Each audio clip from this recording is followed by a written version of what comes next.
ಉಳ್ಳಾಲ ನಗರಸಭೆಯ ಸ್ಥಾಯಿ ಸಮಿತಿಯ ಅಧ್ಯಕ್ಷರ ನೇಮಕ ಕಾಂಗ್ರೆಸ್ ಬಿಜೆಪಿ ಮೈತ್ರಿಯಿಂದ ಮಾಡಲಾಗಿದೆ. ಈ ಕುರಿತ ವರದಿಯನ್ನ ನಗರಸಭೆಯ ಅಧ್ಯಕ್ಷರು ಜಿಲ್ಲಾಧಿಕಾರಿಗಳಿಗೆ ನೀಡಿದ್ದಾರೆ ಅನ್ನುವ ನಗರಸಭೆ ಸದಸ್ಯರೊಬ್ಬರ ಆರೋಪ ಎರಡೂ ಪಕ್ಷಗಳ ಸದಸ್ಯರ ನಡುವೆ ವಾಗ್ವಾದಕ್ಕೆ ಕಾರಣವಾಗಿ ಅಧ್ಯಕ್ಷರು ರಾಷ್ಟ್ರಗೀತೆಯನ್ನ ಹಾಡದೆ ಅರ್ಧದಲ್ಲೇ ಸಭೆಯಿಂದ ಹೊರನಡೆದಂತಹ ಘಟನೆ ಇಂದು ಉಳ್ಳಾಲ ನಗರಸಭೆಯ ಸಾಮಾನ್ಯ ಸಭೆಯಲ್ಲಿ ನಡೆಯಿತು. ಕಾಂಗ್ರೆಸ್ ಬೆಂಬಲಿತ 7 ಸದಸ್ಯರನ್ನ ಇಟ್ಟುಕೊಂಡು ಸ್ಥಾಯಿ ಸಮಿತಿಯನ್ನ ರಚನೆ ಮಾಡಲಾಗಿದೆ. ಆದರೆ ನಗರಸಭೆ ಆಡಳಿತ ಜಿಲ್ಲಾಧಿಕಾರಿಗೆ ನೀಡಲಾಗಿರುವಂತಹ ವರದಿಯಲ್ಲಿ ಬಿಜೆಪಿ ಹಾಗೂ ಕಾಂಗ್ರೆಸ್ನ ಸದಸ್ಯರು ಬೆಂಬಲವನ್ನ ಸೂಚಿಸಿ ಅಧ್ಯಕ್ಷರ ಆಯ್ಕೆಯನ್ನು ನಡೆಸಲಾಗಿದೆ ಎಂದು ಸದಸ್ಯ ದಿನಕರ ಉಳ್ಳಾಲ ಹೇಳ್ತಾ ಇದ್ದಂತೆಯೇ ಸಭೆಯಲ್ಲಿ ಬಿಜೆಪಿ ಸದಸ್ಯರು ಗದ್ದಲವೆಬ್ಬಿಸಿ ಬಿಜೆಪಿಯ ಯಾವುದೇ ಸದಸ್ಯರು ಬೆಂಬಲ ವ್ಯಕ್ತಪಡಿಸಿಲ್ಲ, ಅಧ್ಯಕ್ಷರು ಸುಳ್ಳು ಮಾಹಿತಿಯನ್ನ ಜಿಲ್ಲಾಧಿಕಾರಿಗಳಿಗೆ ನೀಡಿದ್ದಾರೆ, ಸ್ಥಾಯಿ ಸಮಿತಿಯ ಅಧ್ಯಕ್ಷರ ಆಯ್ಕೆಯೇ ಅಸಿಂಧು, ತಕ್ಷಣವೇ ಅಧಿಕಾರ ದುರ್ಬಳಕೆ ಮಾಡಿರುವಂತಹ ಅಧ್ಯಕ್ಷ ರಾಜೀನಾಮೆಯನ್ನ ನೀಡಬೇಕು ಎಂದು ಪಟ್ಟು ಹಿಡಿದು ಧಿಕ್ಕಾರವನ್ನ ಕೂಗಿದರು.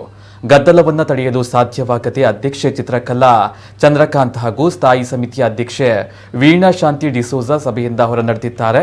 ಸಭಾ ಅಧ್ಯಕ್ಷತೆಯನ್ನ ವಹಿಸುವ ಅಧ್ಯಕ್ಷ ಸಭೆಯ ಕೊನೆಯವರೆಗೆ ನಿಂತು ರಾಷ್ಟ್ರಗೀತೆ ಹಾಡದೆ ಅರ್ಧದಲ್ಲೇ ಹೊರನಡೆದಿರುವುದು ಬೇಜವಾಬ್ದಾರಿತನ, ಇದು ಕಾನೂನು ರೀತಿಯ ಅಪರಾಧ. ಈ ಕುರಿತು ಜಿಲ್ಲಾಡಳಿತಕ್ಕೆ ಶಿಸ್ತು ಕ್ರಮ ಕೈಗೊಳ್ಳಲು ದೂರನ್ನ ನೀಡುವುದಾಗಿ ದಿನಕರ ಉಳ್ಳಾಲ ಹೇಳಿದರು. 15 ವರ್ಷಗಳಿಂದ ನಡೀತಾ ಇರುವಂತಹ ಒಳಚರಂಡಿ ಮುಕ್ತಾಯ ಕಾಣ್ತಾ ಇಲ್ಲ. 60 ಕೋಟಿ ರೂಪಾಯಿ ಅನುದಾನದ ಅಡಿ ನಿರ್ಮಾಣವಾಗಬೇಕಾಗಿದ್ದಂತಹ ಯೋಜನೆ ವಿಳಂಬ ನೀತಿಯಿಂದ ಮತ್ತೆ 40 ಕೋಟಿ ರೂಪಾಯಿ ಹೆಚ್ಚುವರಿ ಬೇಕಾಗಿದೆ. ನ್ಯಾಯಾಲಯದಲ್ಲಿರುವಂತಹ 3 ತಡೆಯಾಜ್ಞೆಗಳನ್ನ ಈವರೆಗೆ ತೆರವು ಮಾಡಲಾಗಿಲ್ಲ. ಅದರ ಬಗ್ಗೆ ಆಸಕ್ತಿಯನ್ನ ಆಡಳಿತ ತೋರಿಸ್ತಾ ಇಲ್ಲ. ವಕೀಲರ ಶುಲ್ಕವೇ 8 ಲಕ್ಷ ರೂಪಾಯಿ ಕೊಟ್ಟಾಗಿದೆ. ಯೋಜನೆ ಜಾರಿಯಾದರೂ ಪ್ರತಿ ಮನೆ ಒಳಚರಂಡಿ ಕನೆಕ್ಷನ್ಗೆ 25,000 ರೂಪಾಯಿ ನೀಡಬೇಕಾಗುತ್ತದೆ. ಅವೈಜ್ಞಾನಿಕ ಕಳಪೆ ಮಾದರಿ ಯೋಜನೆಗಳಿಗೆ ಜನರ ತೆರಿಗೆ ಹಣವನ್ನ ಪೋಲು ಮಾಡುವ ಕ್ರಮ ಸರಿಯಲ್ಲ. ಕೂಡಲೇ ನಗರಸಭೆ ಆಡಳಿತ ಯೋಜನೆಯನ್ನ ರದ್ದುಪಡಿಸಬೇಕು.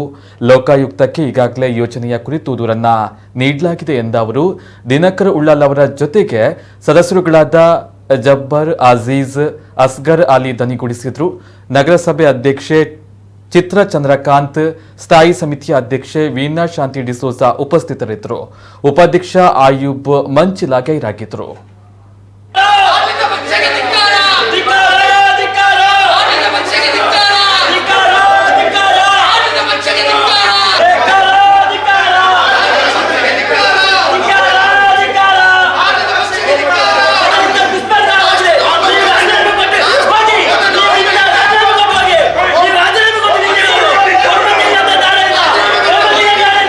ಯಾವ ದುರಾಡಳಿತ ಇಲ್ಲೂ ಇಲ್ಲದಂತ ಕಾಣದಂತ ಭ್ರಷ್ಟಾಚಾರ, ಅವ್ಯವಹಾರ ನಿಮ್ಮ ಕಣ್ಣಲ್ಲೇ ನೀವು ನೋಡಿರಿ. ಇವತ್ತು ಪತ್ರಕರ್ತರು ನೀವೆಲ್ಲ ಇದ್ದೀರಿ ಇಲ್ಲಿ.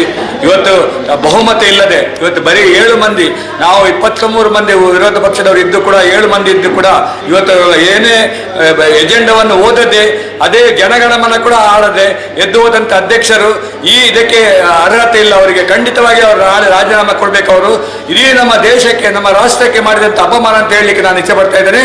ಅದು ಯಾಕಂತ ಹೇಳಿದ್ರೆ ಇವತ್ತು ಮಧ್ಯಾಹ್ನದಿಂದ 3 ಗಂಟೆಯಿಂದ ಪ್ರಾರಂಭವಾದ 6 ಗಂಟೆವರೆಗೆ ಇಡೀ ನಮ್ಮ ನಗರಸಭೆಯಲ್ಲಿ ಎಲ್ಲ ವ್ಯವಸ್ಥೆ ಅವ್ಯವಸ್ಥೆ ಬಗ್ಗೆ ಮಾತಾಡಿದ್ದಾನೆ. ಅವರ ಸದಸ್ಯರುಗಳೇ 7 ಮಂದಿ ಸದಸ್ಯರುಗಳು ಮಾತಾಡಿದ್ದಾರೆ. ಇಲ್ಲಿ ಟ್ಯಾಕ್ಸ್ ಕಟ್ಟೋದಿಲ್ಲ, ಇವರ ಅಂಗಡಿಯಲ್ಲಿ ಲೈಸೆನ್ಸ್ ಕಟ್ಟೋದಿಲ್ಲ, ಇವರ ಒಳಚರಂಡಿ ಬಗ್ಗೆ ಇವತ್ತು ಎಲ್ಲ ವಿಚಾರದ ಬಗ್ಗೆ ಕೂಡ ಅವರ ಸದಸ್ಯರಿಗೆ ಕಾಂಗ್ರೆಸ್ನವರು ಇದ್ದಾಗ ಕಡೆಗೆ ಅವರಿಗೆ ಇದನ್ನು ಎದುರಿಸಲಾಗದೆ ಒಂದೇ ವಾಕ್ಯದಲ್ಲಿ ಎಜೆಂಡವನ್ನು ಮುಗಿಸಿ ಅಧ್ಯಕ್ಷರ ಕೆಳಗೆ ಹೇಳಿದ ನಂತರ ನಮ್ಮ ಕಮಿಷನರು ಘೋರ ಅಪರಾಧ ಮಾಡ್ತಾರೆ. ಇದು ನಮ್ಮ ಫ್ಲಾಗ್ ಹಾಯಿಸ್ಟಿಂಗ್ ಕಾಯ್ದೆ ಪ್ರಕಾರ ಅವರಿಗೆ ಶಿಕ್ಷೆ ಆಗ್ತದೆ. ಅದರ ಬಗ್ಗೆ ನಾನು ಮುಂದೆ DC ಅವರಿಗೆ ಇದರ ಬಗ್ಗೆ ಬರೀತೇನೆ ಅಂತ ಹೇಳಲಿಕ್ಕೆ ಇಚ್ಛೆ ಪಡ್ತಾ ಇದ್ದಾನೆ. ಇದು ನಮಗೆ ಇಡೀ ಉಳ್ಳಾಲ ನಗರಸಭೆಗಲ್ಲ, ಇಡೀ ದಕ್ಷಿಣ ಕನ್ನಡ ಜಿಲ್ಲೆಗೆಲ್ಲ, ಇಡೀ ನಮ್ಮ ರಾಜ್ಯಕ್ಕೆಲ್ಲ, ಇಡೀ ರಾಷ್ಟ್ರಕ್ಕೆ ಮಾಡಿದಂಥ ಅಪಮಾನ ಅಂತೇಳಿ ನಾನು ಕಮಿಷನ್ಗೆ